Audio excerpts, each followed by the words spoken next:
Hello friends, ഞാൻ ഒരു Spiderman theory പറയാൻ വന്നതാണ്. അപ്കമിംഗ് മാർവൽ മൂവിയായ സ്പൈഡർമാൻ ബ്രാൻഡ് ന്യൂ ഡേയെ പറ്റിയാണ്.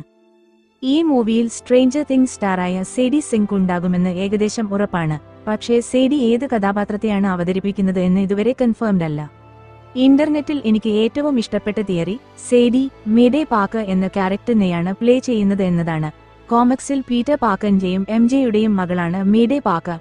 അപ്കമിംഗ് മൂവി അവെഞ്ചേഴ്സ് ഡൂംസ്ഡേ ഒരു വലിയ മൾട്ടിവേഴ്സ് റൈഡ് ആയിരിക്കും. അപ്കമിംഗ് മൂവീസിൽ ആ മൂവിക്ക് മുൻപ് റിലീസ് ചെയ്യുന്ന ഒരേയൊരു Marvel movie brand new day ആണ്. അതിനാൽ ഈ മൂവിയിൽ മൾട്ടിവേഴ്സ് എലമെന്റ്സ് ഉണ്ടാകാൻ നല്ല സാധ്യതയുണ്ട്. എന്റെ അഭിപ്രായത്തിൽ സേഡിയുടെ ആക്ടിംഗ് കഴിവുകളും ആ ഒരു ഫിയർലെസ് വൈബും ഒരു നെക്സ്റ്റ് ജനറേഷൻ സ്പൈഡർ ഹീറോയ്ക്ക് ടോട്ടലി പെർഫെക്റ്റ് ആണ്. മാഡം വെബും ഷീ ഹൾക്കും പോലെയുള്ള മൂവീസ് പരാജയപ്പെട്ടതുകൊണ്ട് ഫീമെയിൽ ക്യാരക്ടേഴ്സിനെ മാവൽ ഇനി ഇൻട്രൊഡ്യൂസ് ചെയ്യില്ലെന്ന് ചിലർ പറയുന്നു. പക്ഷേ എനിക്ക് തോന്നുന്നത് മാവൽ ഫീമെയിൽ ക്യാരക്ടേഴ്സിനെ ഇൻട്രൊഡ്യൂസ് ചെയ്ത രീതി അത്ര നന്നായില്ലെന്ന് അവർക്ക് മനസ്സിലായിട്ടുണ്ടാകും.